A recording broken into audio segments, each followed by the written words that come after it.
Welcome, everyone. We are lighting the candle, a world that works. And I'm Bill Carell. Uh, I have been for most of my life, probably not in the womb, but shortly thereafter.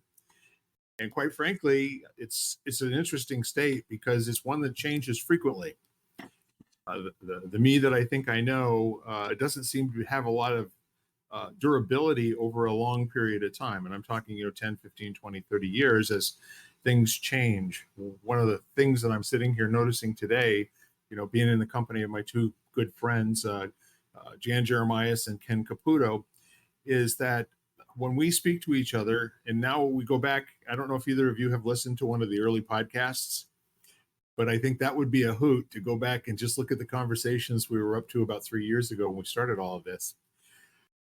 So I think what I'm rambling about is many reminders coming up. It's been amazing to me how August has been uh, reminders of when my older daughter and son-in-law got married on the reservation and all the wonderful things that went along with that. And, the getting indoctrinated into tribal customs with regard to weddings. And also that's the most number of Native Americans I've ever been in a space with in my entire life.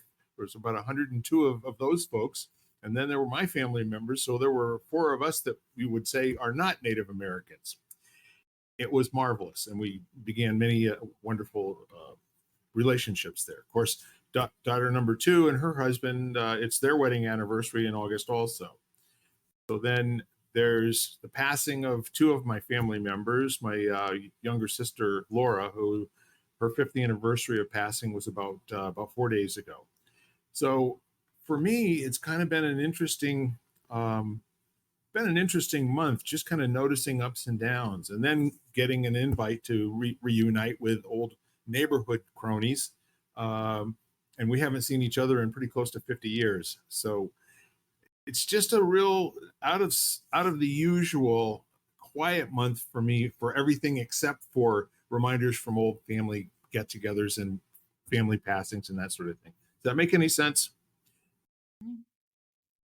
So I don't know about you, but when I get a Facebook memory and there's something that's written on it, either by me or by somebody else that's coming up, I immediately get a flashback of when it first happened. I get a flashback of the occasion itself, then a flashback of the, commemorating it with a Facebook post, and then maybe a follow-up, a little bit of laughter or something like that with a family member. And then I go back to, no, that's not now, that was then. And in some cases, it's a little bit melancholy. In other cases, it's kind of rejuvenating and rejoiceful, where it brings a little shot of energy in the moment. So I'm wondering, those reactions to things that have happened in the past. We've talked about triggers and all that sort of thing before, and the relationship with that happening and then the reaction to the triggers. But I'm wondering also if there isn't a conversation that we could have about lifelong increases in both capacity and also capability. So when we start out, there are a lot of things that we know we don't know, right? Mm-hmm. And that seems to become a longer list the older you get. The ones that you're aware of that you don't know. And there's a kind of a healthy place to stand in the middle of, you don't know what you don't know. And so therefore it can be freeing. So in terms of evaluating the holistic view of capacities and capabilities, they're good ways to measure organizations. I haven't heard them talked about too many times in non-specific conversations. Like, for instance, if you're on a science track, in education, you can track your capabilities and capacities very, very simply. Or even if it's an exercise program or some type of a competitive athletics program. But for the rest of us that are not engaged in those kinds of long-term developmental sort of things, where it might be more along the lines of just having experiences for the sake of seeing what happens, what's available for us and for those people? And how does that look? Two books come to mind It's just one called Thinking Fast and Slow, um, and the other one's No Self, No Problem, which they're both kind of like neurosciency. Yeah. But one of the core premises behind them is we're wrong most of the time. We come to completely erroneous assumptions. It's not our fault. I mean, one of these books they're even talking about like uh, patients of epilepsy who've had the two halves of their brain separated, so like they can't communicate anymore. And when they're when they're speaking from just their left brain, they'll make completely false statements with an absolute conviction they're true. It makes perfect sense to them, and they have no awareness because they're only using half their brain of that fact. So it it's left me thinking about the ability, how do you operate from there successfully and embrace that, and have the ability to be comfortable with changing your mind in an instant because your premise is what I'm thinking is most likely wrong or at least incomplete, you know so because it's all through this sense of self that's mostly illusory. So I find it interesting, and in a way I think if you think through a lens of if people were to choose to think through a lens of their choices and perspectives being based on a foundation of values that they refine and evolve over the course of their life, they'll have less fear of being wrong, or they'll have less of their identity tied up in being right, you know? And what would that look like?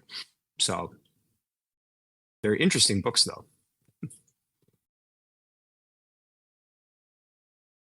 The other thing to what you said, Ken, is they also would probably feel better about what they did. I mean, if they came to, we were just talking about if you come from that place of it's probably more joyful than coming from a very closed place, I would assume. But one of the things, as far as that delving into that kind of part of yourself, maybe where you're okay with being wrong or just trying to identify things based much more on feeling, as opposed to cognitively. So the two things I spent, and I gave a workshop yesterday that I talked about, is one thing that was created by a practice created by Georgia Hurd called heart mapping. If you've Mhm. ever heard of that, Yep. to kind of, and then the other thing was about mind mapping, and basically mind mapping, and basically the difference, the heart, what's in our heart is one thing, it's based on feelings and everything, and how the brain identifies things visually and by color. Like that is how the brain works. And just going with those two aspects to kind of, I don't know, navigate your world. What would it look like? Mhm. And if I went based on, you know, basically everybody is going to do a heart map, and based on one of the things they identify in their heart map, they're going to then do a mind map or a passion map based on that. So, but it was just like this interesting perspective of looking at something from a different point of view than your cognitive or brain would look at it. What what I think is really interesting in what both of you are saying, what I'm hearing it from you is the whole notion of having um, a way to take a look at something from the outside when it's a physical impossibility for us to see ourselves and our own behaviors. All we can ever notice is the reaction of the universe around us. So, for example, it's like how Tiger Woods learned how to swing a golf club. He had his father follow him around and tell him what he was doing because he couldn't see the swing of his golf club. And so, at a very early age, he to kind of play off of what you were saying, Jan, the notion of either, like I think you said, either being willing to be wrong, or not needing to be right. Or there's another way to look at it, which is the inability to detect how perfectly addicted you are to being right. Okay. Especially when it comes to kitty cats, in the middle of podcasts. So, I mean, there's just no way that you can have a serious conversation, which is just a reminder there isn't anything significant about what we're saying. However, if it opens up a new question for you, in the books that Ken is talking about, these metaphors and paradigms, that's a very beautiful kitty cat. Please do that again. Yeah, I know he is. He's gorgeous. Dharma. Oh Yes, yeah. she's a sweetie. She's Yep. so beautiful. Yeah, I'm getting cat envy for the moment. I don't have any more. We went 40 some years with at least 5 to 7 of them. So I'm there with Phil. yeah, so what I'm really getting at here when we were talking before, the whole notion of capabilities and capacities, when you can separate what happens from who you are, like, that it happened around me and I notice it, it's the universe is indifferent to that happening. It's an accident. Okay. So that being the case, there's nothing to prove, there's nowhere to get, there's nothing to do. All there is to maybe find the humor in the situation and see if there's something that gives you a new place to stand in the universe for a better question. So, for example, and I want to say this again because I'm not sure if it got out there, but if you recognize that the most important education you ever get in your life is the one where you start to notice how blind you are to your own addiction to being right, you don't have a choice.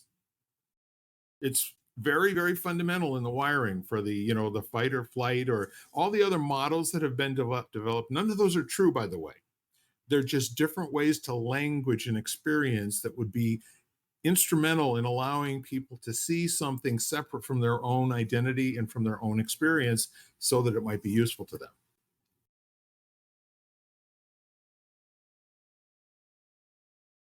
I was just thinking about years ago. I was taught 2 martial arts forms, and they were designed to do kind of in a sequence, but for 2 different environments. So these are like Chinese kung fu forms, and one was designed for kind of an open, flat ground, kind of agricultural environment, and the other one was you're on a boat. So one of them taught you to have this kind of, very broad, open, you know, changing position and perspective, but you've got a solid ground, like your base is solid. You can trust that the ground won't move. And in the other one, you had to have these very shortened kind of steps because you were on ground that was unstable. And, it just kind of strikes me that if you train to be on solid ground, and then someone says, all right, fight from the boat, now your skill set doesn't help you. Not really. It's requiring something different. So in that moment of realization, you've practiced to be this way. You've developed all of these skills and these habits and these perspectives. Who are you going to be when that no longer works? And I think that's kind of a question that I'm pondering a lot. And it's something I watch in people, because right now the world we now live in, from my perspective anyway, isn't one of solid ground. We're all on the boat, and the boat is very, very rocky. So either you learn a skill set that allows you to live in very uncertain and unstable times, or what do you do with the fact that your skill set may not match well to the environment we now find ourselves in, you know? Mm. Ken, what you're describing, it reminds me of something I do with my yoga students all the time. Because basically, I mean, yes, there are people who do, yoga on paddle boards, kind of thing. But basically, you're on Yeah, yeah. you're on solid ground.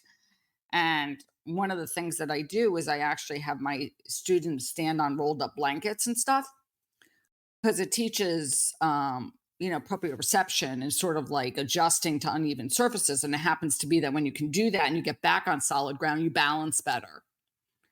You have more, Mhm. you're more steadfast. But when you're Right. describing this kind of idea, is basically that once you learn something, you can't, like, once your body is trained on that, like, when you do that style where you're trained on the ground, you basically take that with you no matter what.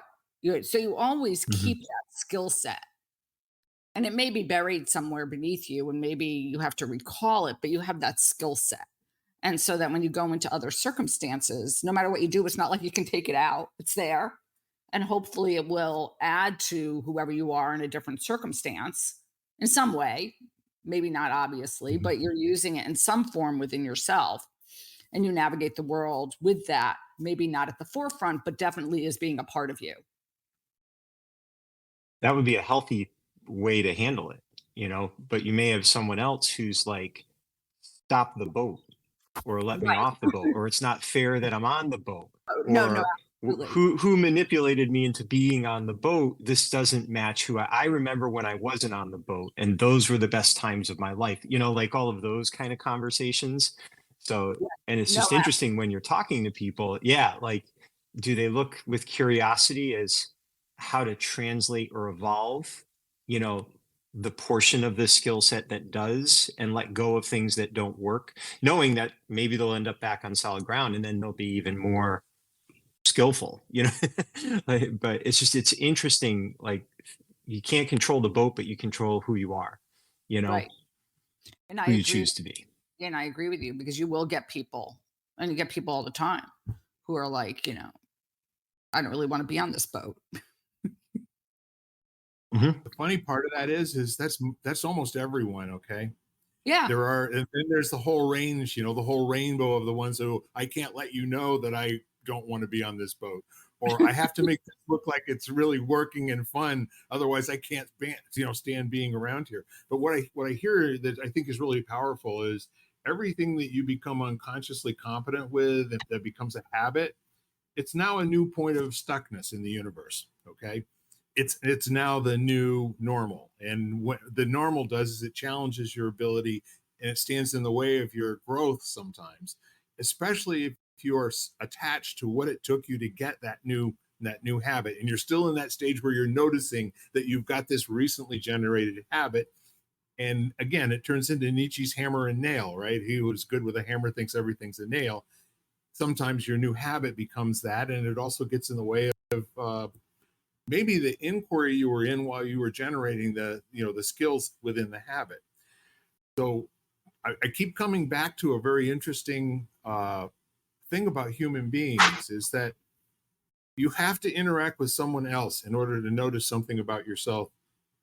And you ever notice that there's kind of like a fall line where these habits are really good and I'm very proud of those habits, and then these over here, well, I haven't put much time into them anyway, so I know I suck at it and it's not a big deal, or it's really causing me some pain in the world.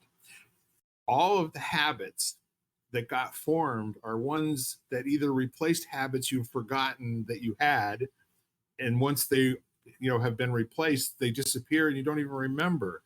But it also is an opportunity to choose a menu for going forward. What's the cafeteria going to offer me in terms of growth potential and new capabilities and things that I can do, and decide that I'm going to place myself into these situations to be challenged, so I'm going to grow.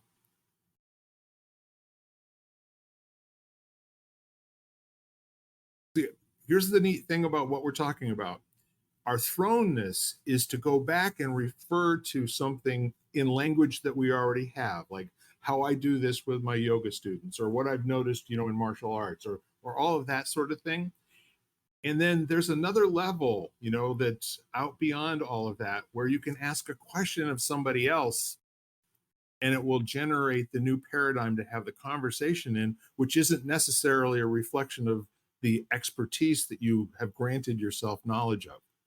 When you're really sure that you're good at something, like the meme on Facebook that says, what's a subject that you could talk about for a half hour without stopping?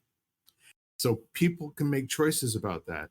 But the neat part of it is, do you know they don't notice all the ones that they could talk about for a half hour, but they're not thinking about? And where does that list normally come from? And so while life is going on, are you creating an opportunity to go through life having the ability to see something that is totally out of habit? Whether it's good or bad doesn't make any difference, but is it unthinking and unmindful? That's really where I'm coming from. And how do you get the opportunity of determining a strategy for being mindful. Ken, as you said before, where you actually can notice and you can listen and you can hear as you get older and you get less interested in how good it felt to be right when you were right in the past. And now it's not about that. Now it's about choosing to be uncomfortable in your not knowing how to shift it from whatever it is to now being competent. Does that make any sense at all? Yeah, and just to add to that, just an interesting complication. So in talking to teachers over the years, they'll be an expert in what it is they teach, and their students can be very uncomfortable if the teacher says, "I don't know," or "I was wrong," or "That's a better way. I changed my mind," because you know, they the position that they're in is one where other people have trusted that they will have the answers for them, and there's kind of pressure exerted to do that, so it can actually be hard for them. So now they either have to help the student navigate that discomfort, risk a loss of authority is what some would voice, Yeah. which leaves them in a position of now making up answers that aren't necessarily true. And the other thing that can be very interesting is how it's easy for people to misconstrue expertise in one element of life as then having expertise in other elements. So if you're an incredibly successful business mogul, that doesn't mean that you understand relationships. But people will just see success and then make assumptions, and then inadvertently put you in a position of feeling like you need to have some kind of expertise, that you may not have. So there's also that part of resolving that discomfort of, this expectation that people can have of us that may be misplaced, and how do you handle that in a balanced way?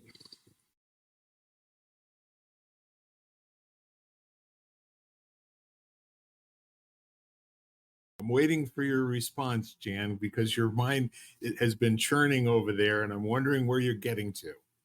No, I mean, I was just thinking of other areas that I've experienced that. I've experienced a lot in the health field where, I mean, I think that people look at, let's say, doctors with a certain amount of authority and knowledge, and they don't want to admit that they don't know. So they tend to compartmentalize you into a diagnosis, for example, which maybe doesn't fit you, but they make it fit. Or you have, and some of it is like that because you might have, like some of the what they might label as the symptoms that go along with an illness or something, but not everything. But some of it is this inability, I think, to admit that they don't know. So that's what I was in my mind because I've spent so much time in that realm. Well, Or they get attacked for not knowing. Yes, They they get get, blamed for not knowing, or they get So sued, because or they get sued for not knowing. And yeah, I I'm think scared. You don't have to have the answer for me. I'm scared. There's something wrong. You need to fix it. You're the expert.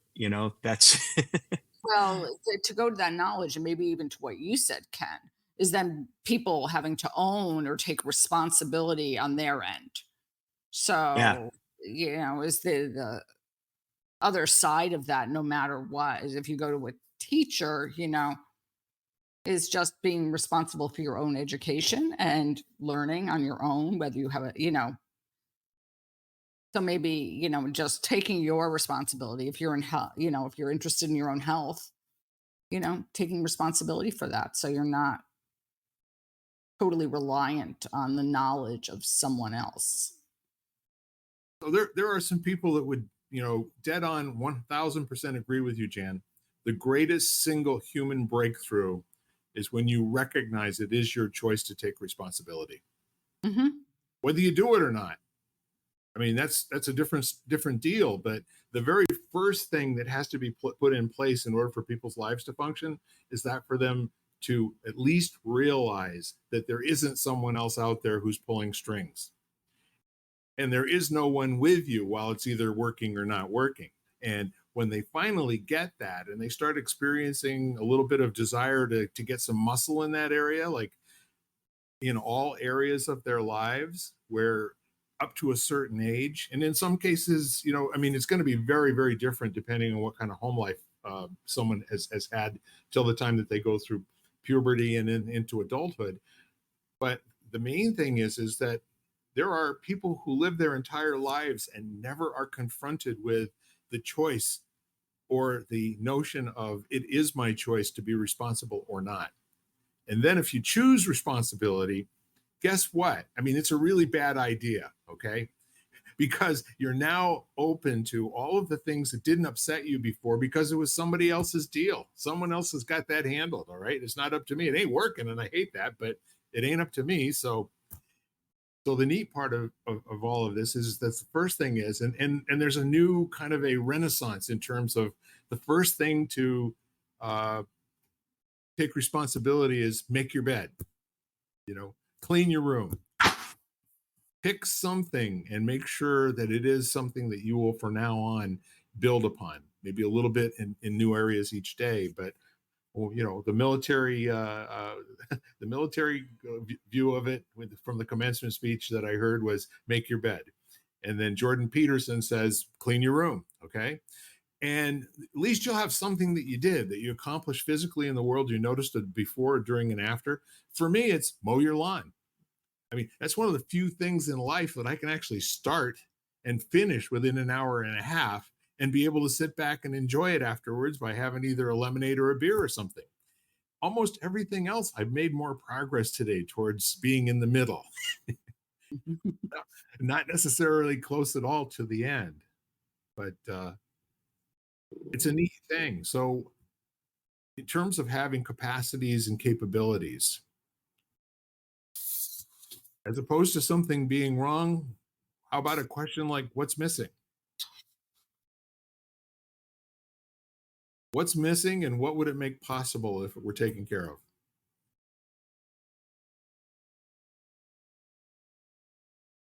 Kind of a different place to stand from. That didn't feel good. I hate how the thing turned out, and it's somebody else's fault. But what sort of awareness would you want to invite yourself to be able to ask a question like, so that didn't work. Now what's missing?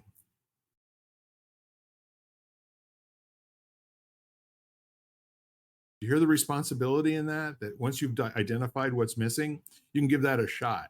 You've got some action that you can take. There's a question there that can lead you to more questions, as opposed to a decision that it just didn't work and it never will, and I'm done, and I'm going to park my butt right here for the rest of my life. Thank you.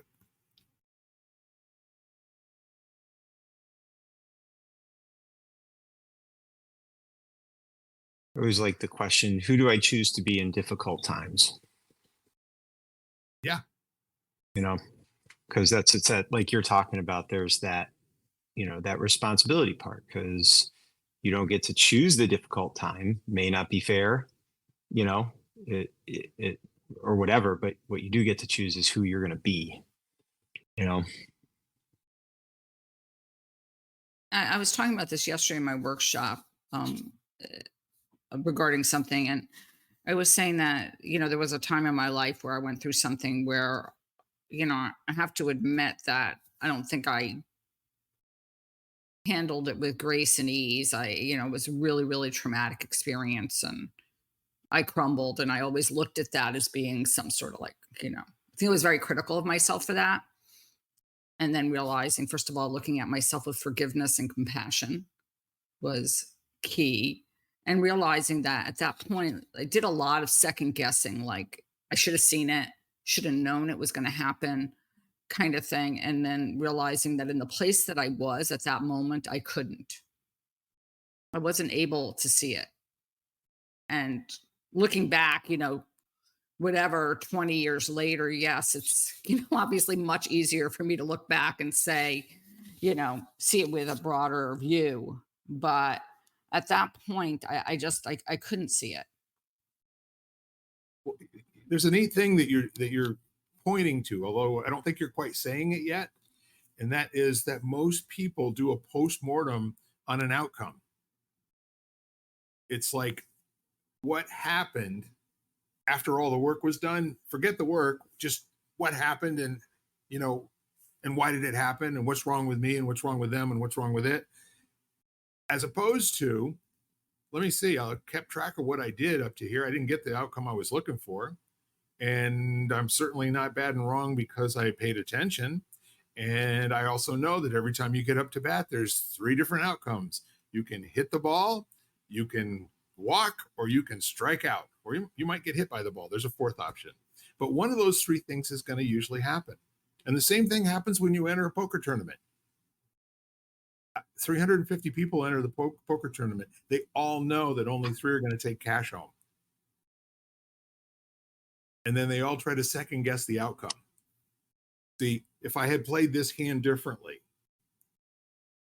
No, there is none of that. It's what are you going to do the next time you get put into that situation? Are you going to ask yourself, are there options here that I can take before I act? Or are you going to habitually try to do the thing that you didn't do well the last time, exactly the same way as you did it last time and the time before and the time before that, hoping maybe it'll change. Maybe I'll get this, it'll work this time. I just wasn't, I wasn't sincere enough the last time. My sincerity this time will get me through it. I'm pretty sure of that. Tony Hsieh talks about poker in his book Delivering Happiness. He passed away, but the CEO of Zappos, and he applied it to business, and the principle that he learned from it was the ones that are the most successful don't try to win every hand. They play a longer game, and they're willing to take the losses when they come and stay focused and not double down on a dumb idea. So it was just really interesting, just made me think of it as soon as you said poker, because it's there's some lessons in the games that we play, I think, if we're paying attention, that can add a lot of value to the way we play the game. Not the winning or losing of the game, but the way we play. And that's it. That's the whole thing. It's not the outcome of the win or the loss. It's the having multiple options as opposed to binary options, to either go all in or fold.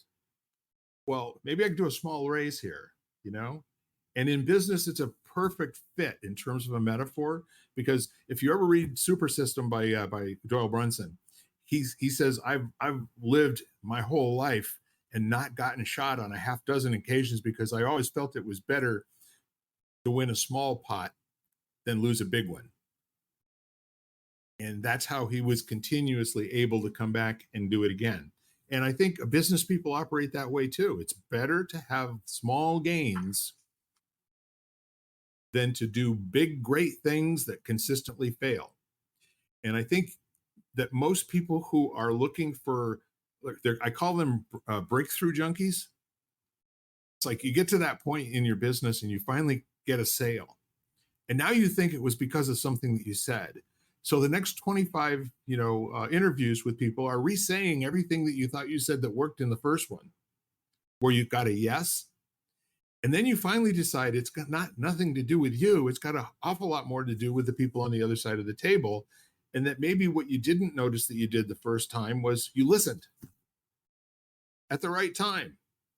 You didn't realize it. You didn't see it. You didn't know it. But the key thing was the yes came from, there was a space to say yes into. No script. And so the whole notion of listening for openings and listening for the opportunity for other people to take the lead and give the next step to happen, as opposed to a prescription that you seem to think is pretty workable for you. It's worked in the past. We'll try it again here. And in group dynamics, Ken, I'm sure you can talk about this for days, but in group dynamics, the authority model isn't necessarily the one that gives you the greatest organizational growth. It might give certain people comfort and other people discomfort, but where you replace the authority model for the empowerment model, and now it's not a question of is there leadership in the room? The question is whose voice will it take in the next sentence?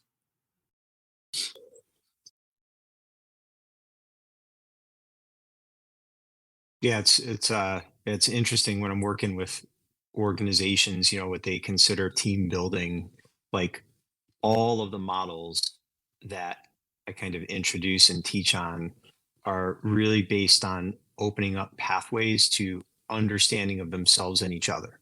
That's it.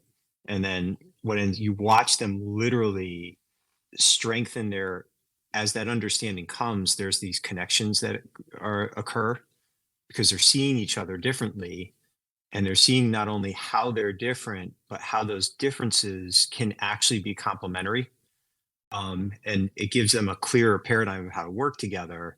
And then all of a sudden they have breakthroughs, leveraging opportunities, solving problems. But you just focus on helping them look through, not here's a prescription or a solution, here's a framework for us to experiment with as we think, about the way we view the way we do this, or the way we approach whatever it is. So you just give them frameworks. And half the time, what's really interesting is then they'll take that framework and they'll immediately start to change it to fit what their organization needs or their culture or the way they think.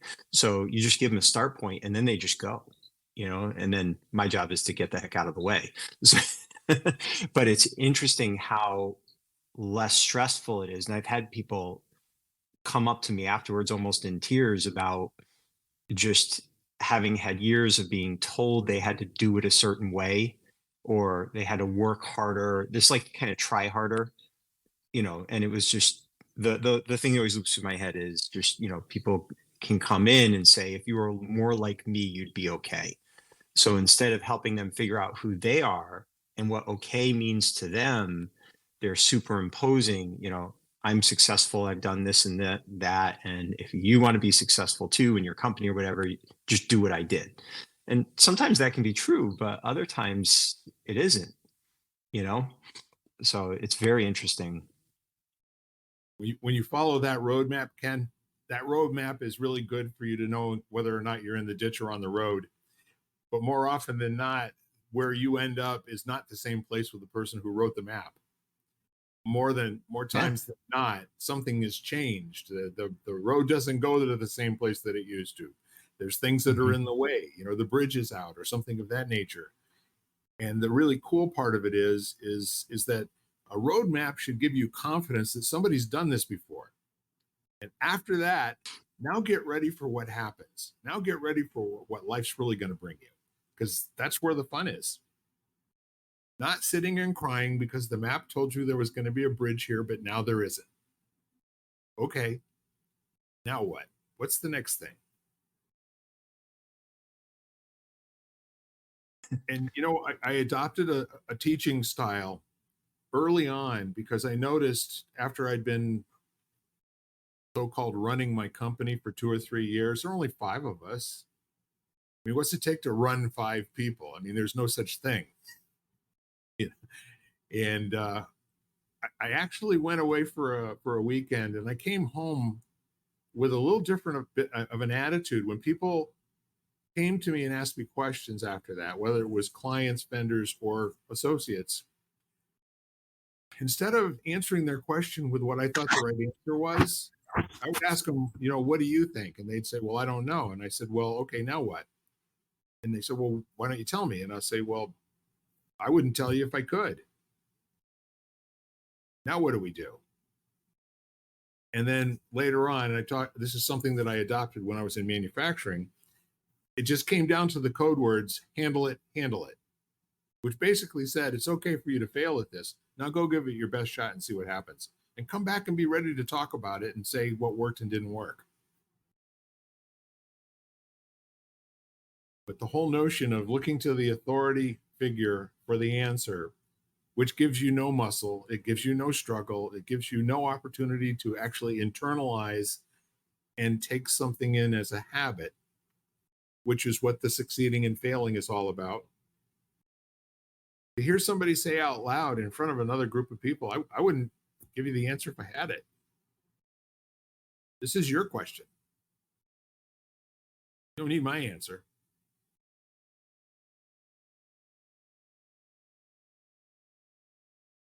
Help them figure out how to find better questions. we didn't have that sentence as much as we would now, having, a lot more time in grade, because you got to remember, I was only like 26, 27 years old. I barely knew how to, put my button down shirt and my tie on. But, in retrospect, in terms of raising children, the whole notion of putting a series of questions in front of them as opposed to telling them what to do,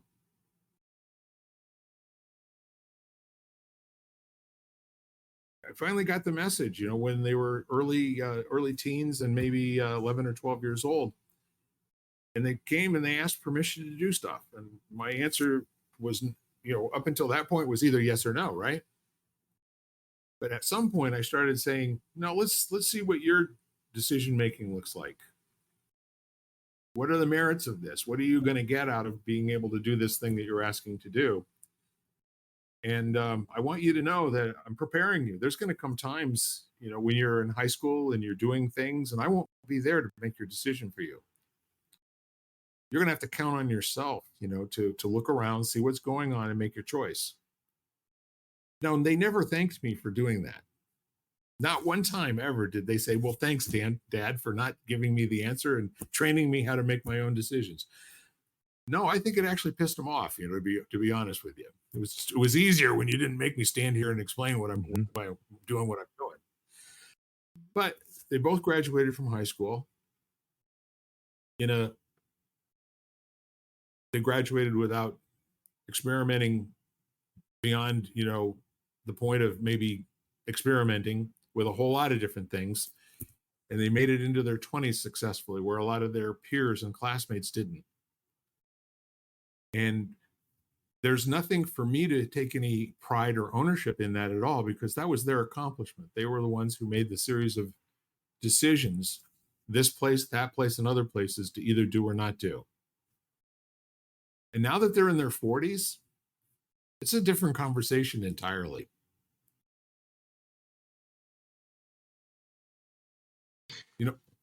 The last time either one of them called me and asked for advice,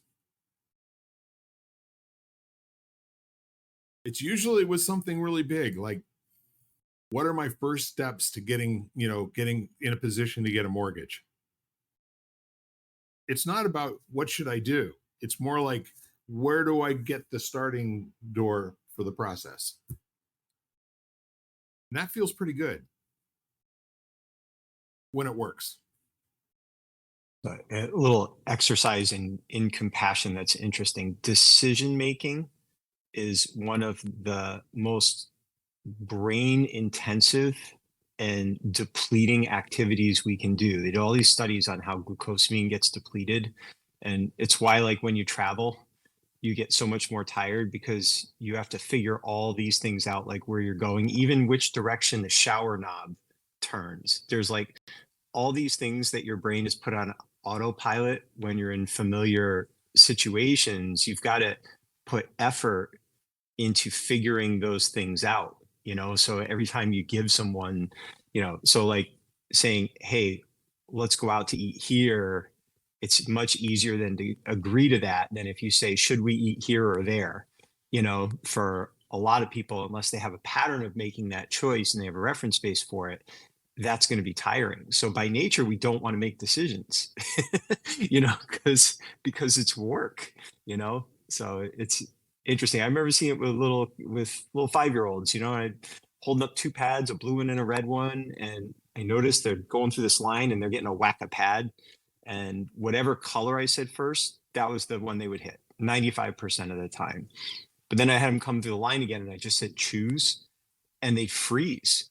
Like they literally stopped. They couldn't do it because they didn't get a signal from me that they could interpret to help them make that choice.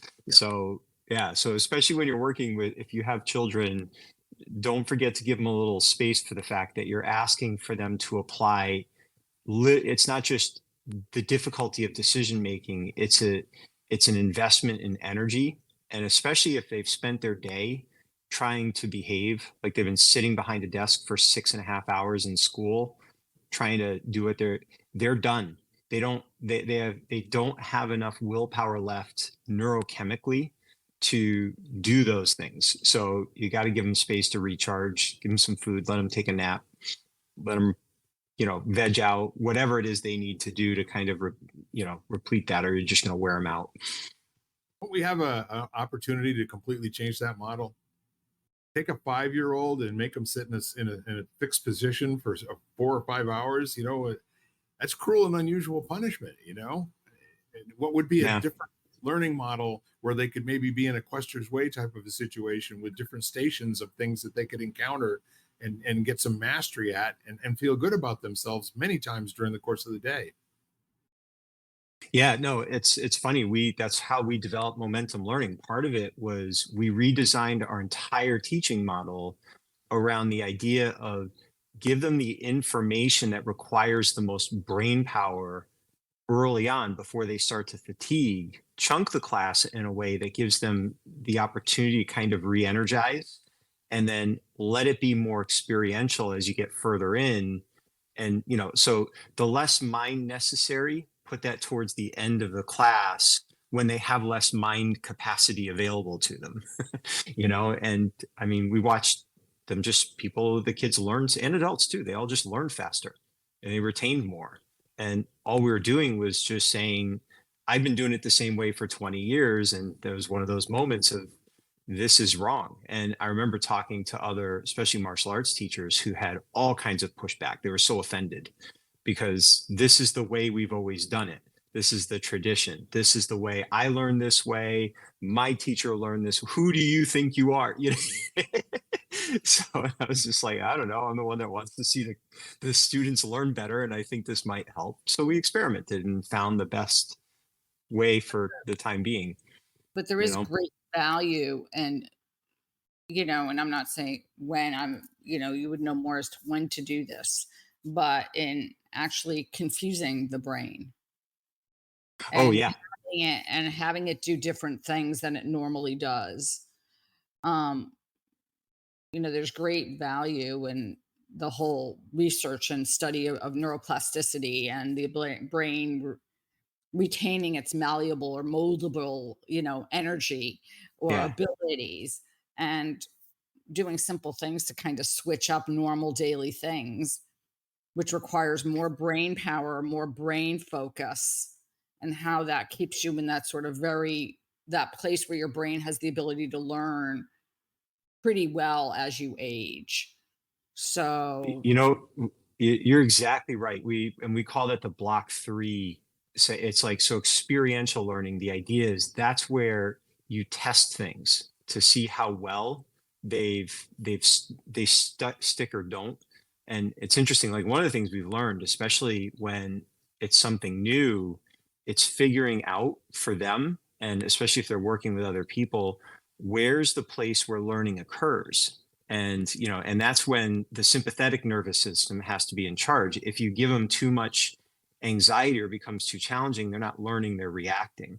So you push them into where their sympathetic nervous system starts to fire, have some discoveries, and then back them down again so that they can get some feedback, slow it down, figuring it out, and then dial it up again and see if there's a new edge. So it's like these kind of growth reps. But yeah, I mean, we just try to get the part where it's my teacher used to always say, it's not hard, it's new. So if it's new, we want to introduce that earlier while they're fresh, but then get them interacting with it. And that's where you get that malleability and those challenges that you're talking about. And it seems to work better than just go, go, go, go. And then, all right, we're almost at the end of the class. Let me teach you something. It's like, it doesn't, they don't do well with it. I work a lot more in older adults. So I know that Ken has experienced Ageless Grace, which is a mind body movement class. And so one of the big things that we do in these classes is doing things with the opposite side of the body.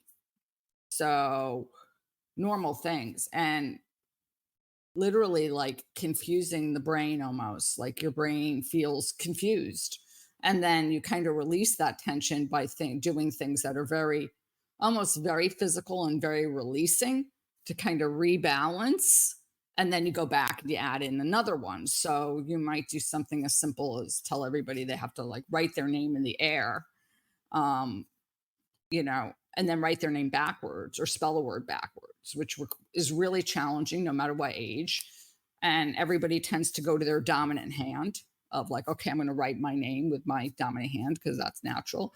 And what happens when you make people do it with their opposite hand? So all of a sudden they're using their non-dominant side, and how much concentration and focus and energy requires. And then you also add in that whole element of laughter because no one can do it, like everybody kind of laughs and looks silly. And then you do something which is totally physical, which is kind of just cleansing. The brain doesn't really have to think, you're just moving. You get into that kind of real space where the brain gets to relax. And then you do another one that's very similar. That's a lot of brain work.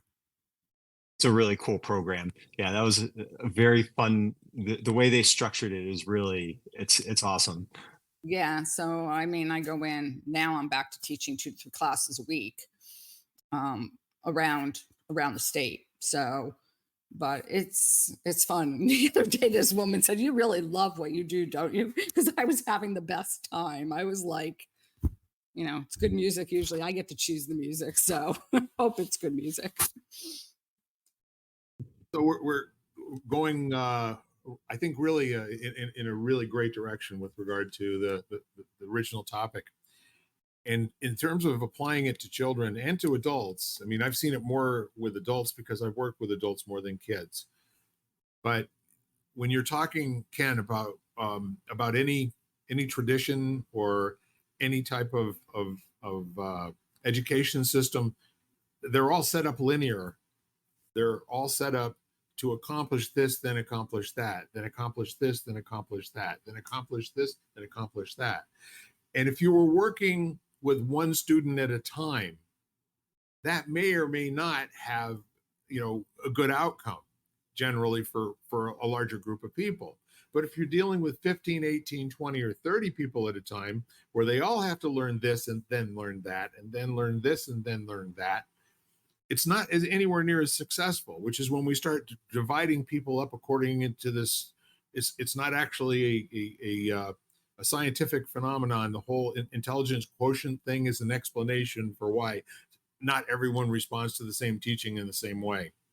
So if we were ever to take a situation and say we're going to use the outcomes with the kids' grades and who's being left behind as a judgment of the method that's being used as opposed to the teacher using the method, we might have changed a lot of things that we do as opposed to changing the core things that we teach, but we still teach them in a linear fashion. And what I've seen happen in a couple of school systems was where they didn't have a concept of a gifted or anything of that nature. They just had 4 teachers and assistants in a room full of 15 kids, with all of them working with the kids towards what's next for them individually. And what they found was they got there at different rates of speed, and no one had to continue learning on top of a fundamental that they didn't master before they went to the next step. And that lack of frustration and the aha moment where they actually all succeed at different times, and there's no responsibility for everyone to finish on an exam at the same date, get a good grade, a bad grade. But no, when you've mastered the concepts, then you get a grade. So it's nonlinear. Even the level that you're training kids at, if you stop and you think about it, once you've taught a kid to read, why wouldn't you let him be exposed to Shakespeare or Tolstoy? Why not let his brain get challenged by the words and do what you and I did, which was we read and then we didn't know a word and we went and looked it up. So we had some context for that. We don't use that language skill in mathematics. We don't use that language skill in music. We don't use that language skill pretty much everywhere. But you know who the geniuses turn out to be? Those kids that get exposed to something. And by the age of 8, they're doing dissertations on quantum physics. Is it because their intellect is that much greater than everybody else, or they just happen to have one capacity to learn at an accelerated rate in a particular area that's been identified and then fed that? I've had a lot of fun watching, child prodigies in music, the whole Mozart deal. This was a really amazing human being that really had a life that sucked. It wasn't cool being Mozart. It was one of the hardest things that anybody who's ever left that body of work, that kind of a body of work around, it was almost like being Pete Townsend. Pete Townsend hasn't been a happy boy most of his life either, and tormented. So my thesis is this. We keep doing it over and over and over again with new generations of kids. Some of them fall out and become cast off on the side of the way. Some of them become excellent. Others have fantastic breaks in one area of their life or another. And what if the goal was not to teach kids the same curriculum, but it was to find out at a very early age what's interesting to them and what are they already going to excel at? But then not treat them like a group that only can do that. How about that becomes like the tip of the spear in terms of the learning profile, and all of the other things can kind of get backfilled in at a level where they're taking the importance. Would that be more costly? Would we have more social cost at the end of 12 years of school? Might be 8 years for some, it might be 14 or 15 for others.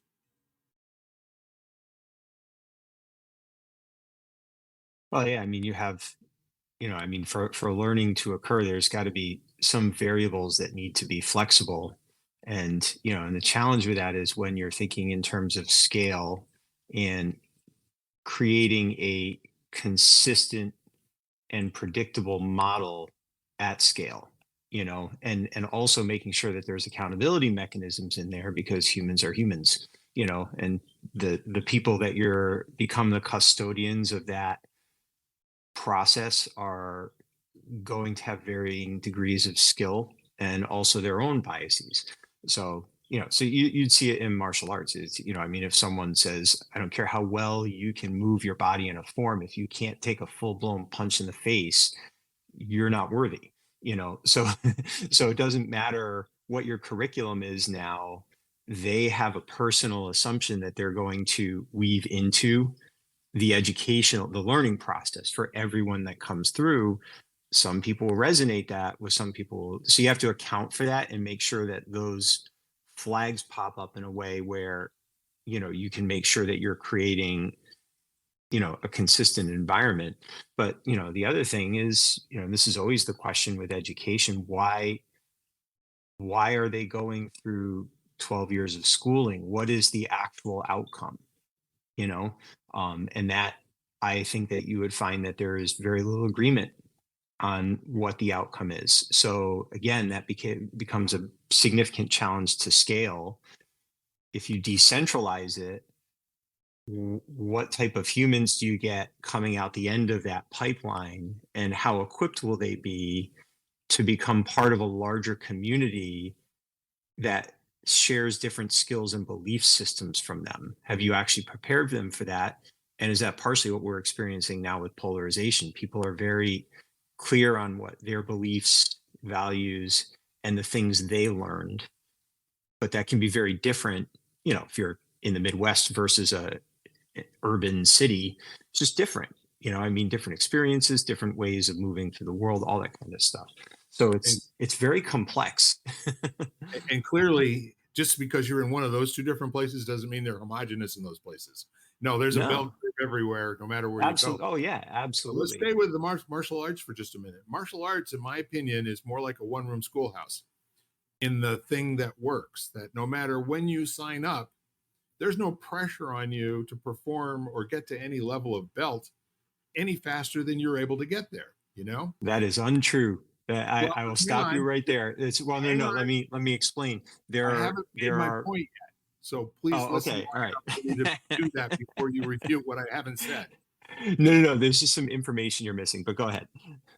Well, in my experience, when I did martial arts, I did Taekwondo for about 3.5 years in my early 20s with a guy named Carl Scottinello.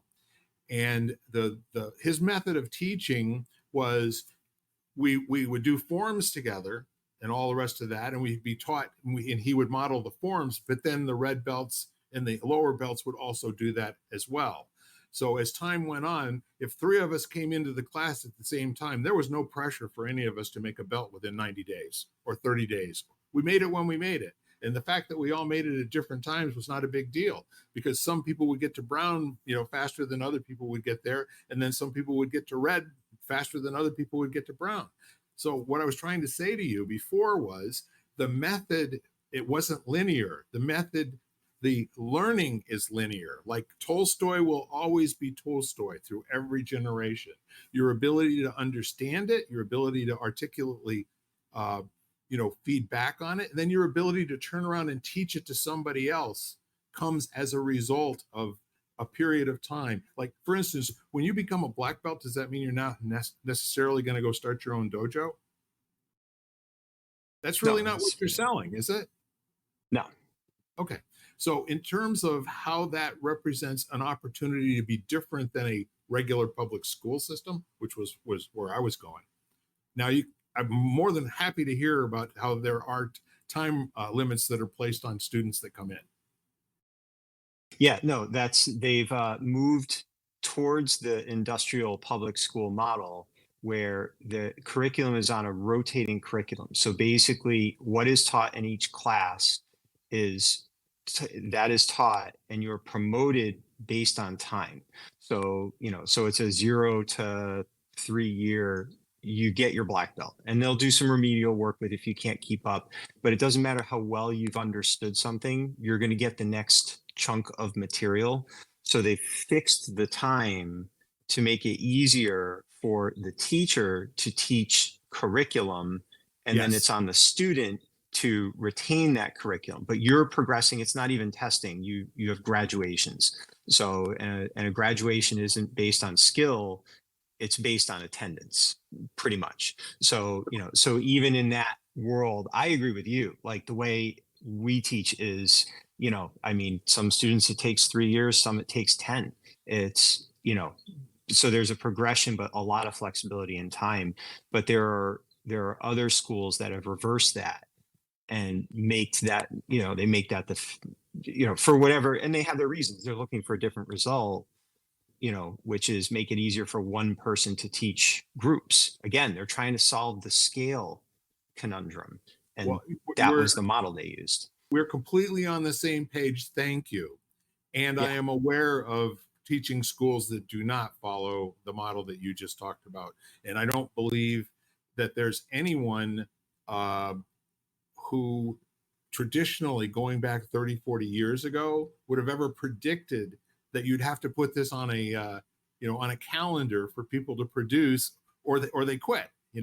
It's one of the two things. But I knew people that that I lost contact with that were still working with Carl 15, 18 years later, who'd never made a black belt. That wasn't what they were there for. Yeah. Yikes. Yeah. So anyhow, I'm sure I love 40 years ago, they probably couldn't have they wouldn't have been able to predict Karate Kid and Teenage Mutant Ninja Turtles that would have created, I lived through that, a swarm of children. There were never that many children doing martial arts. So you had a different, problem to solve now. How do I effectively teach 25 7-year-olds, at a time, so it's interesting. So mapping that kind of McDonald's approach onto martial arts, I just have to ask, does that improve anything for anyone other than the business owner? Oh no, I hate it. Yeah, I mean it's no, and it's so we had to figure out, like with our model, we had to figure out from a business perspective, what do we need to charge to maintain certain ratios so that we can give the students the right progression, and also how do we manage their disappointment when their friend moves into another class without them, just because the time frame of their skill progression is slower or faster than someone else's. So it's a much more complex and challenging, it takes a lot more energy on our part, but our commitment is to the student getting the best experience. We want to leave them better than we found them. So when they, regardless of the belt, when their time is done, whether it's 2 classes or 20 years, we've seen both and everywhere in between, they're better for the experience, and we didn't process them through. But the downside to that is it's more expensive. It's a lot more challenging. It requires a lot more energy and attention and innovation constantly. So it's not a franchise model. It's a very organic model. So, for some people, they either don't have the capacity for that, or their goal is, to have a profitable business first, and then those things are secondary. So no judgment Well, here, but it's not for me. all I'm saying to you is that when you try to take something and proselytize it, you want to turn it from something that's an organic skill endeavor where you get it when you get it, and then once you get it, it's yours from now on, into we're going to show you what to do. If you don't get it, we don't care. There's somebody else that's going to take your spot. I've Yeah, seen the yeah, exact same approach used with business coaching, or teaching people how to become business coaches. I mean, that's probably even more so yeah, today, where people go through a process, they get a certificate, and now they go out and they try to work with people, and they have no idea what they're doing. yeah, As opposed to, I think when you try to mass produce anything, it has the potential to be where you're not, training people properly, or they're right, not getting the full perspective of whatever it is. So I look at yoga teacher trainings where, I've done multiple through the years in different aspects and styles, but my original full-blown training was a full year of weekends and weekdays and whatever. And there are people who fly to Bali, for example, and do a 2-week teacher training yeah, and come back and teach. And I just don't think they're getting that all-encompassing knowledge of maybe philosophy, or philosophy, anatomy, postures, breathing, meditation, what all the limbs of yoga entail, versus a very streamlined, maybe they have a great ability to teach the physical aspect, or yeah. one aspect, but I don't think they're getting in 2 weeks. I absolutely love what you're saying. And Ken, here's another model that's more like what I'm talking about for the future, that would be better for more kids over a lifetime, if it were less about how quickly we put them through a process and we're done with them one way or the other. Do you know, in the UK, I had some friends when I was a machinist. In the UK, you go through an apprentice program that's going to take 5 years. It's going to take a maximum of 5 years, could be a minimum of 3, but it's going to take somewhere on average around 5 years. And before you can do anything with any type of machinery, like a lathe, a Bridgeport, or anything to cut metal with, you have to take a file, and then you have to take a piece of metal, a piece of steel, and you have to be able to file that over a period of a length, to where it's coplanar and flat enough that you can run a dial indicator across it, and you don't get a fluctuation of more than 5 to 10 thousandths. That's really clear at the beginning to tell somebody this is how you get moved on to being, a mechanic apprentice, to a first step to a first class, or third class, second class, first class. And when you're done with all of this, you're going to be making full union scale, which might be $50,000-$60,000 a year. But while you're learning how to file, you're going to be paid minimum wage. And so the impetus that went along with that training was you got faster because there was a financial incentive to do so in many cases. And then people would do extraordinary things, like find out what are the techniques that I'm going to know after I've done this for a while, like cheat and go and ask, is there a way to do this quicker than just doing it over and over again until it finally one works? And those are the people that usually ended up being machinists for the rest of their lives. The ones that had a real inquisitive nature to them, like, okay, I get it. I get what the goal is, but I also know that there's probably some smart ways to do this, maybe not so smart. And I have a feeling that type of learning approach with kids, and again, back to the martial arts, when we did things together, we would naturally group up into groups of 3 either we were interested in mastering the same skills, whatever pyong we were working on. And then it might be that we just want to do push-ups together, like, 100 push-ups 5 times a day, and see if we can get ourselves to the point where we can do some of these forms and have more core strength and are able to, to handle ourselves better. And I don't know why I'm energized by this conversation, but I certainly am. The time I've spent with my grandkids, I think they've woken something up inside of me, and I really, I'm glad we're having the chat.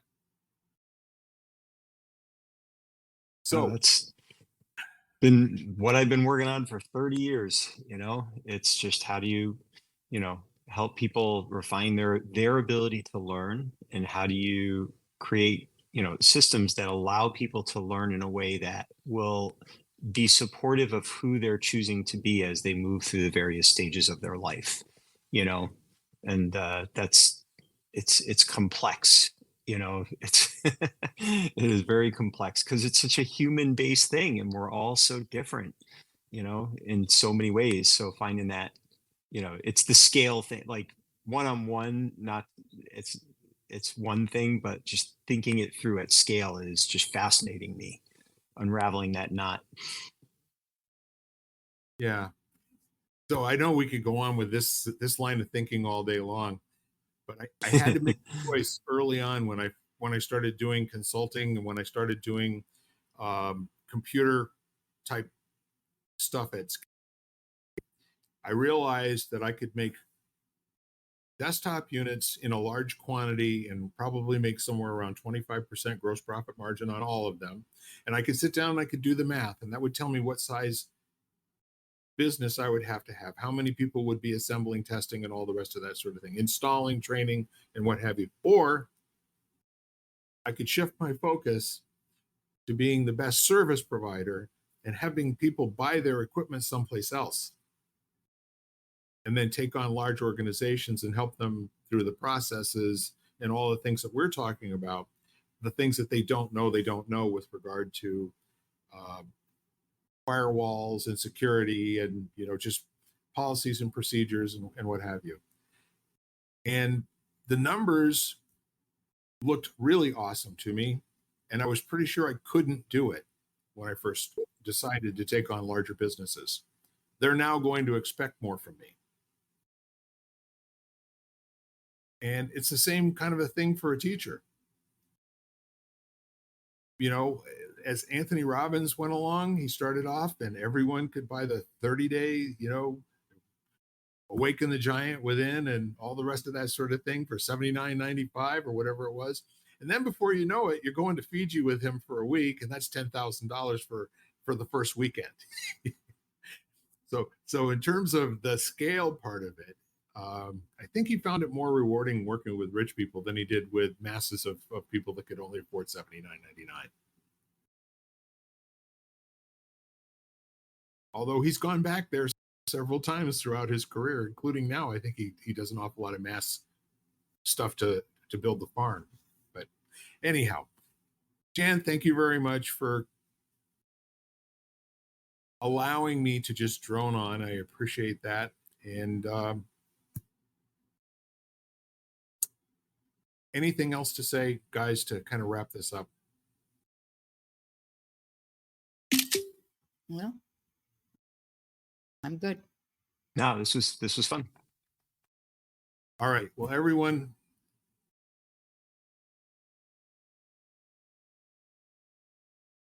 thank you.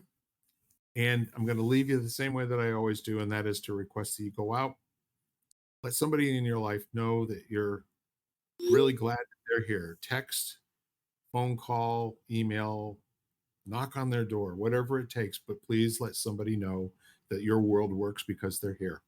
And in the meantime, we are lighting the candle, a world that works. Thank you very much, and bye for now. Bye-bye. Bye-bye. You've been listening to Lighting the Candle, a world that works, part of the Exvadio Podcast Network. You can catch us each week, as well as the rest of the network, at exvadio.com/podcasts, as well as the Apple Podcasts app, Google Podcasts, Spotify, iHeartRadio, Stitcher, Audible, Amazon Music, and wherever you find podcasts.